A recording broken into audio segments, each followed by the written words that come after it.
Welcome to another movie review of a film that I've seen this week on Mubi. You'll see that I'm by myself this week. Joe's got to take a break from doing the reviews. Hopefully he'll be back soon. It's not going to be the same without him. But I'm going to have a go at doing them by myself. And this week I'm reviewing the 2020 film Yellow Cat. I'm not sure about this film.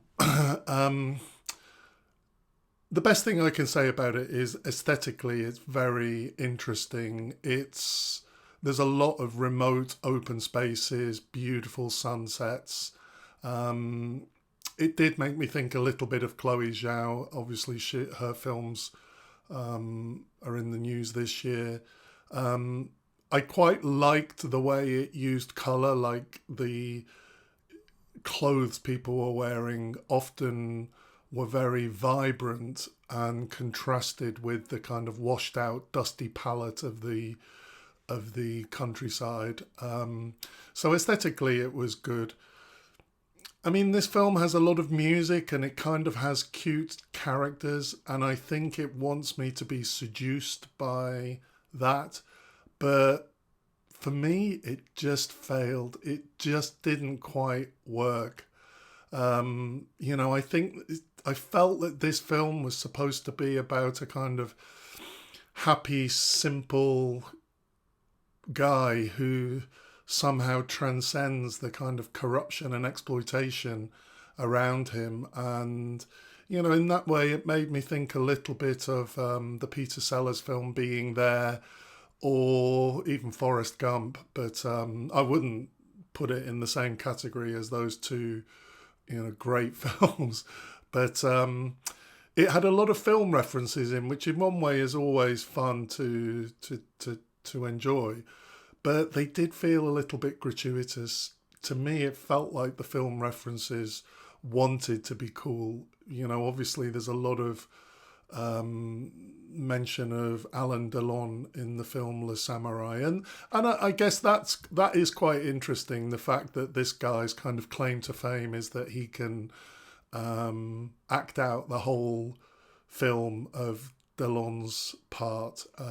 It turns out that he can't because he hasn't even seen the whole film. And so there's something interesting there. And, we get a De Niro impersonation from the taxi driver, which to me it's been done before and it just didn't feel like it added anything to the film.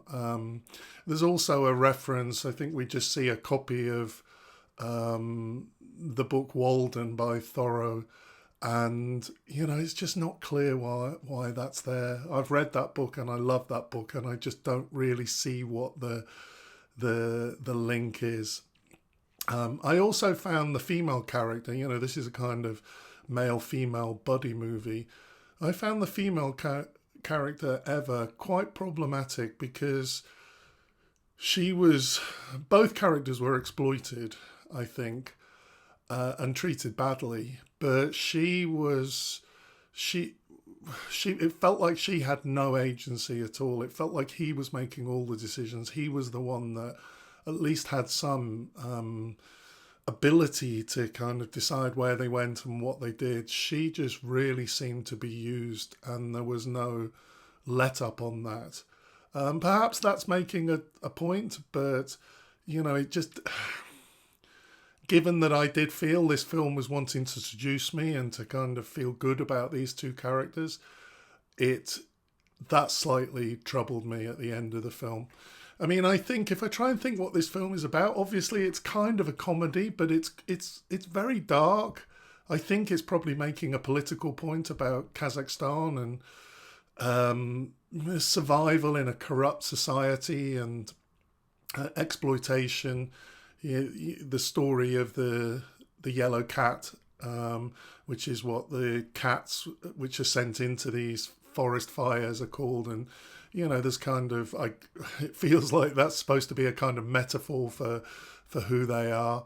And then the at the end when he talks about being in the hospital and seeing a patch of sky, being able to see the great world, but it being very limited and not being, not having full access to it.